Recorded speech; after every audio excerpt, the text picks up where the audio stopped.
Hi hello అందరికి నమస్తే. 2024 సంవత్సరంలో జరిగినటువంటి ఎన్నికలకు సంబంధించి ఇప్పటికీ కూడా అనేక మందికి అనేక అనుమానాలు ఉన్నాయి.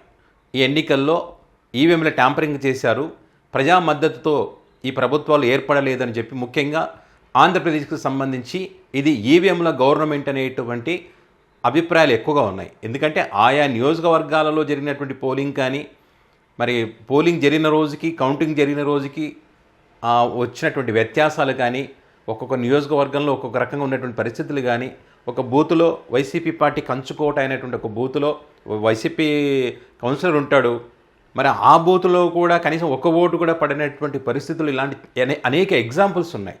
సో వాటన్నిటిని చూపించి నిజంగా ఈవీఎంలో ట్యాంపరింగ్ జరిగి ఉండవచ్చు అనేటువంటి అనుమానాలు బలపడుతున్నటువంటి క్రమంలో ఒక సంవత్సర కాలం దాటిపోతున్నప్పటికీ కూడా ఈ ప్రతిరోజు ఏదో ఒక అంశం దాని గురించి చర్చ జరుగుతూనే ఉంది. సో ఇప్పుడు కూడా ఎస్ఓపి స్టాండర్డ్ ఆపరేషన్ ప్రొసీజర్లో లోపాలు ఉన్నాయని చెప్పి చాలామంది చెప్తున్నప్పటికీ అసలు ఏంటి ఎస్ఓపి అంటే ఏంటి, దాంట్లో ఏమేమి ఉంటాయని మీకు వివరంగా చెప్తాను.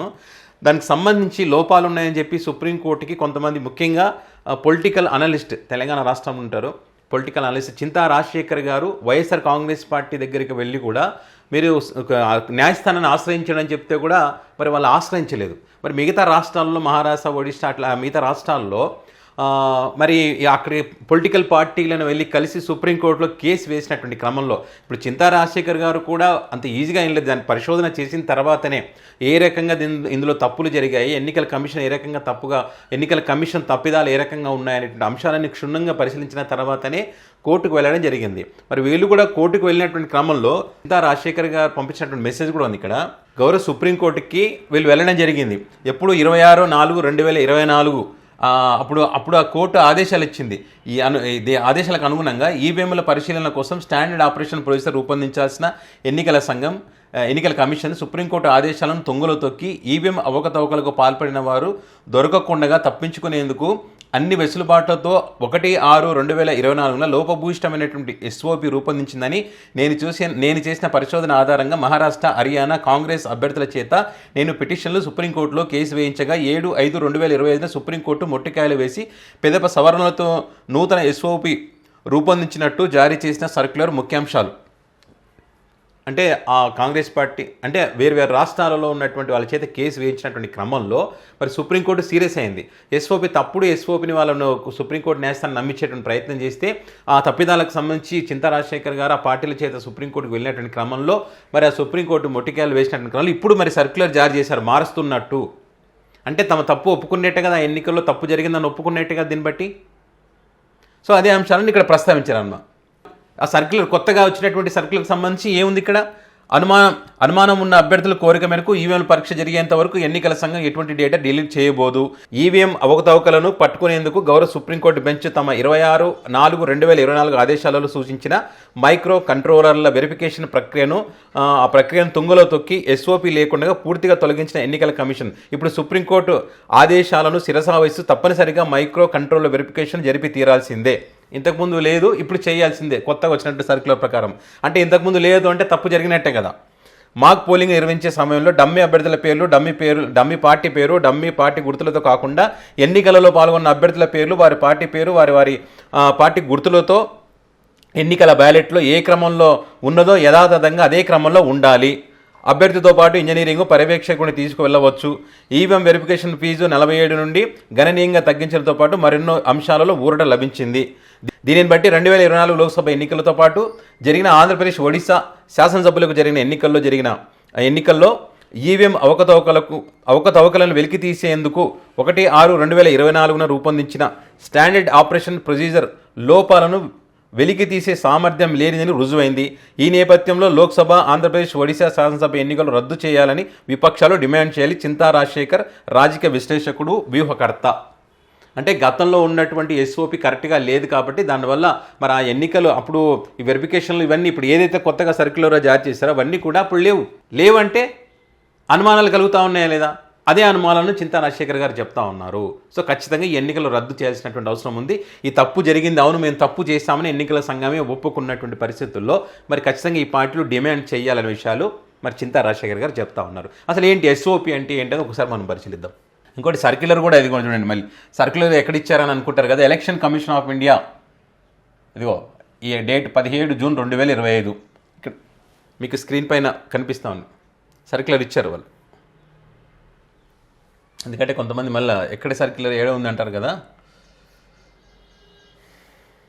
ఎన్నికల సంఘంలో స్టాండర్డ్ ఆపరేషన్ ప్రొసీజర్, ఎస్ఓపి అంటే స్టాండర్డ్ ఆపరేషన్ ప్రొసీజర్. అంటే ఎన్నికల ప్రక్రియను సమర్థవంతంగా, పారదర్శకంగా మరియు నిష్పక్షపాతకంగా నిర్వహించడానికి భారత ఎన్నికల సంఘం election commission of India ECI రూపొందించిన ప్రామాణిక మార్గదర్శకాలు మరియు విధానాల సమూహం. ఇవి ఎన్నికల సంబంధిత కార్యకలాపాలను ఏకరీతిగా మరియు క్రమబద్ధంగా నిర్వహించడానికి ఉపయోగపడతాయి. ఈ ఎస్ఓపిల ఉద్దేశం ఏంటి? నిష్పక్షత అంటే ఎన్నికలు స్వేచ్ఛగా న్యాయంగా జరిగేలా చూడడం, పారదర్శకత ప్రక్రియలో గందరగోళం లేకుండా అందరికీ స్పష్టత కలిగించడం, సమర్థత ఎన్నికల నిర్వహణలో సమయం మరియు వనరుల సద్వినియోగం, ఏకరూపత దేశవ్యాప్తంగా ఎన్నికల విధానాలు ఒకే విధంగా అమలు చేయడం. ఎస్ఓపిలో కవర్ చేయబడే అంశాలు: ఓటర్ నమోదు అంటే ఓటర్ జాబితా తయారీ, సవరణ మరియు ధృవీకరణ, పోలింగ్ స్టేషన్ నిర్వహణ, పోలింగ్ బూత్ల ఏర్పాటు, సిబ్బంది నియామకం మరియు భద్రత ఏర్పాట్లు, ఈవీఎంల వినియోగం, ఎలక్ట్రానిక్ ఓటింగ్ మిషన్లు సిద్ధం చేయడం, పరీక్ష మరియు ఉపయోగం, ఎన్నికల ప్రచారం, నీతి నియమావళి, మోడల్ కోడ్ ఆఫ్ కండక్ట్ అమలు, ప్రచార నియమాలు, ఓట్ల గణన ప్రక్రియ మరియు ఫలితాలు ప్రకటన, ఫిర్యాదుల పరిష్కారం, ఎన్నికల సంబంధిత ఫిర్యాదులను పరిష్కరించేటువంటి విధానాలు, ఎన్నికల సమయంలో ఈవీఎంలు రవాణా చేసేటప్పుడు ఎస్ఓపీలు వాటిని సీల్ చేయడం, జీపీఎస్ ట్రాకింగ్ మరియు భద్రత సిబ్బంది రక్షణలో రవాణా చేయడం వంటి నిర్దిష్ట విధానాలను నిర్దేశిస్తాయి. ఎస్ఓపీలు ఎన్నికల సంఘం అధికారుల మార్గదర్శనంగా ఉండి ఎన్నికల ప్రక్రియలో నమ్మకాన్ని మరియు విశ్వసనీయతను రూపొందిస్తాయి. ఈ విధానాలు ఈసీఐ అధికారిక వెబ్సైట్లో లేదా సంబంధిత హ్యాండ్బుక్లలో అందుబాటులో ఉంటాయి. సో ఇది ఎస్ఓపి అంటే ఎన్నికల సంఘం చేయాల్సినటువంటి పని. మరి మొన్న జరిగిందా అంటే లేదు. ఇప్పుడు అధికార పార్టీకి చెందినటువంటి వాళ్ళు మరి అక్కడ ఎన్నికల సందర్భంగా సీసీ కెమెరాలు వర్క్ చేసే వాళ్ళు అని చెప్పి వాళ్ళ పేరు మీద వాళ్ళు అక్కడ ఉన్నారనేటువంటి అనుమానాలు చాలా చోట్ల వినిపించాయి. జీపీఎస్ ట్రాకింగ్ కానీ వాటి సీల్ చేసే దాంట్లో కానీ, మరి అదేవిధంగా ఈవీఎంలకు సంబంధించి బ్యాటరీ కూడా అంటే సీల్ చేసిన రోజు, భద్రపరిచిన రోజు ఒక పర్సెంటేజ్ చూపిస్తే కౌంటింగ్ రోజు ఇంకో పర్సెంటేజ్ చూపించిన పరిస్థితి. దానికి క్లారిటీ లేదు. అంటే అవకతవకలు జరిగాయనేటువంటి అనుమానాలు అట్లాగే ఉండిపోయినాయి. మరి ఇక్కడ ఏదైనా అనుమానం వచ్చినప్పుడు మాకు మళ్ళీ వెరిఫికేషన్ చేయాలన్నప్పుడు ఏం చేయాలి? డమ్మీ గుర్తును పెట్టి అక్కడ డమ్మీ అభ్యర్థి ఫోటో పెట్టి మాక్ పోలింగ్ చేస్తారు ఎవరైనా? చేయరు కదా. అదే చేశారు అక్కడ.